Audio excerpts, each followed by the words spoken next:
Hello friends, Gayatri క్రియేషన్కు స్వాగతం. గాయత్రి క్రియేషన్లో ఈరోజు మనం దొంగల నాయకుడు అనే దొంగల కథ ఒకటి చెప్పుకోబోతున్నామండి.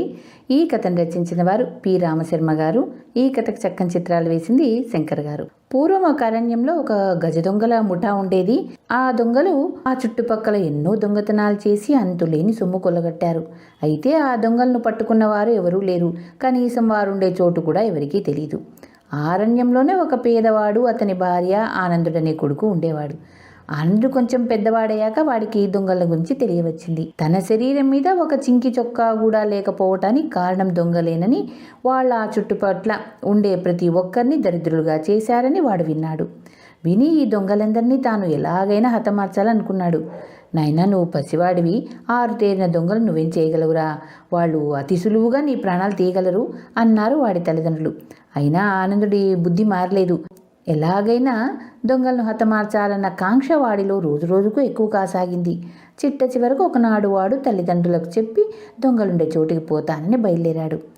ఆనందుడు అరణ్యంలో పడి పోగా పోగా కొంతసేపటికి తీవ్రమైన గాలివాన వచ్చింది. వానకు తడుస్తూ దారి తెన్ను కనబడిన అరణ్యంలో పడి కొంత దూరం వెళ్ళగా దూరాన వాడికి ఒక దీపం కనబడింది. ఆనందుడు ఆ దీపం ఉన్న చోటు గుర్తుపెట్టుకొని నేరుగా వెళ్ళి ఒక భవనం చేరుకొని తలుపు తట్టాడు. అది చాలా పెద్ద భవనం.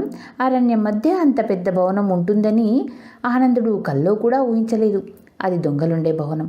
ఒక ముసలిది వచ్చి తలుపు తెరిచింది. ఇంట్లో ఆ ముసలి తప్ప ఆ సమయాన ఇంకెవ్వరు లేరు. అవ్వ, బయట చాలా దారుణంగా ఉంది, లోపలికి రావచ్చునా అన్నాడు ఆనందుడు. లోపల నీ గతి ఇంకా దారుణంగా ఉంటుంది ఆయన, లోపలికి రాకు అన్నది ముసలిది. ఎందువల్లవ్వా అని అడిగాడు ఆనందుడు. ఎందువలన? ఇది దొంగలుండే చోటు. వీళ్ళు నన్ను ఎత్తుకువచ్చి నా చేత అడ్డమైన చాకరీ చేయించుకుంటున్నారు. వీళ్లకు దయాదాక్షిణాలు ఏ కోసన లేవు.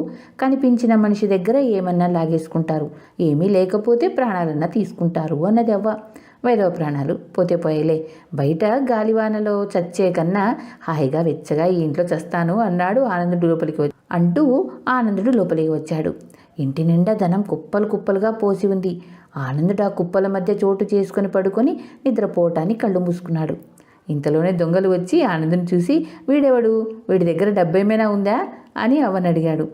వాడి వంటిపైన చొక్కా కూడా లేదు, డబ్బేముంటుంది అన్నది అవ్వ.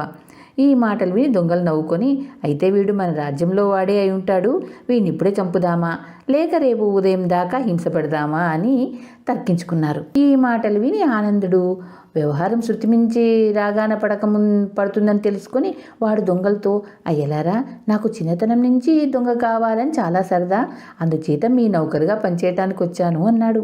ఈ మాటలకు దొంగలు సంతోషించి, అలా చెప్పవే, మరి మేము కొత్త వాళ్ళని తీసుకుంటూనే ఉంటాం.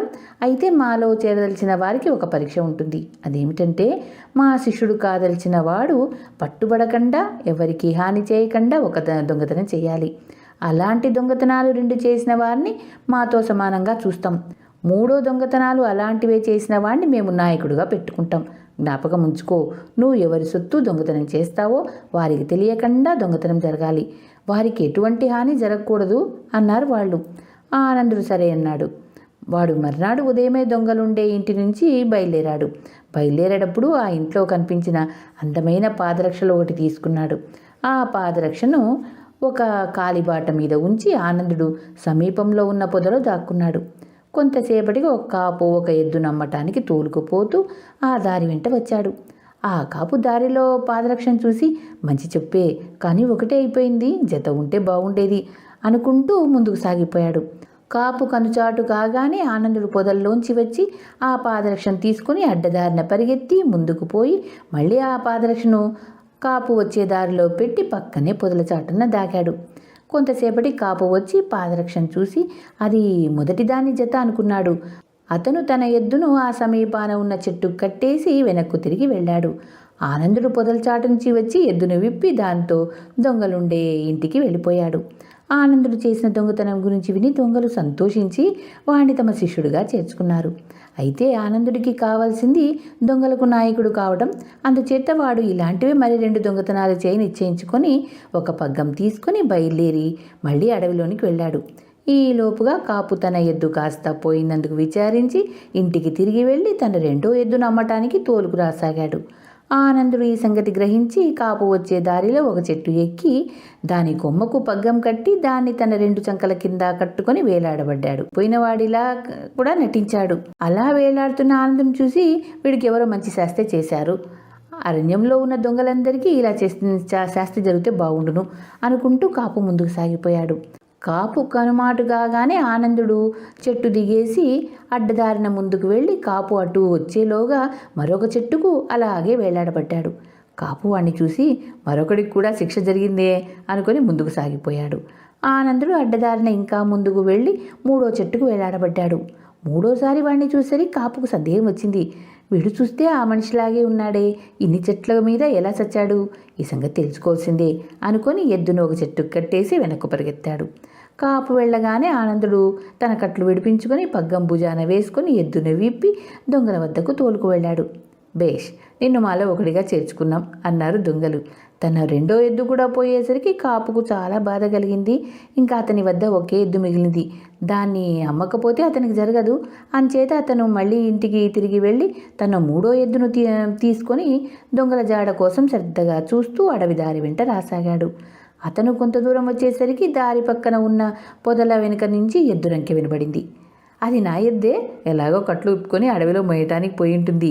ఒకవేళ రెండు ఎద్దులు ఉన్నాయేమో అని ఆశపడుతూ కాపు తన 3వ ఎద్దును దారి పక్కన ఒక చెట్టుకు కట్టేసి పొదల్లో పోయి ఎద్దును వెతకసాగాడు. కానీ పొదల చాటు నుంచి రంకె వేసింది ఆనందుడే.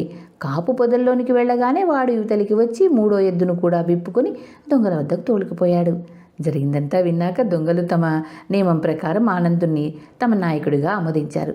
ఇక మేము చేయవలసిన దొంగతనాలేవో నువ్వే నిర్ణయించాలి, నీ ఆజ్ఞ ప్రకారం మేము ఈ ప్రాంతాల దొంగతనాలు చేస్తాం అని వారు ఆనందుడితో చెప్పారు. అయితే పలాని చోట రేపు రాత్రి దొంగతనం జరగాలి. అది పేదవాడి గుడిసెలాగా కనిపిస్తుంది, కానీ అక్కడ మనకు కావలసినవి చాలా ఉన్నవి అంటూ ఆనందుడు దొంగలకు తన ఇంటి గుర్తులు చెప్పాడు. దొంగలు సరేనన్నారు. తరువాత ఆనందుడు ఒంటరిగా తన ఇంటికి వెళ్ళి తన తండ్రితో, నాన్న, రేపు రాత్రికి మన ఇంటికి దొంగలందరూ వస్తారు, అంచేత నువ్వు వెళ్ళి రాజపటులను తెచ్చి ఇంట్లో దాచి ఉంచు, దొంగలందరూ దొరికిపోతారు అని చెప్పాడు. అంతా ఆనందుడు నిర్ణయించినట్లుగానే జరిగింది. దొంగలు మర్నాడు రాత్రి ఆనందుడి ఇంటికి దొంగతనానికి వెళ్ళి రాజభటులకు చిక్కిపోయారు. ఆ ప్రాంతాల దొంగల పీడ లేకుండా పోయింది. అక్కడ ఉండే ప్రజలు ఆనందుడి వెంట దొంగలుండే భవనానికి వెళ్ళి పోయిన తమ సొత్తును గుర్తించి తెచ్చుకున్నారు. ఎవరిది వారు తీసుకుపోగా ఇంకా బోలెడంత ధనము నగలు మిగిలాయి. ప్రజలు దాన్ని ఆనందుడికి వదిలేశారు. ఆనందుడు కాపుకు అతని 3 ఎద్దులు తిరిగి ఇచ్చి ధన్యవాదాలు తెలుపుకున్నాడు. ఆ తర్వాత అతను తన తల్లిదండ్రులను దొంగల భవనానికి తీసుకుపోయి అక్కడే సుఖంగా ఉన్నాడు. కానీ దొంగతనాలు మాత్రం చేయలేదండి. దొంగల నాయకుడు లాగా ఉన్నాడంతే. ధన్యవాదాలు. చివరిగా మీకో మాట, నా ఛానల్లోని కథలు మరియు వంటలు మీకు నచ్చినట్టయితే ఓ లైక్ చేయండి. మీ బంధువులకు, స్నేహితులకు, తెలిసిన వాళ్లకు షేర్ చేయండి.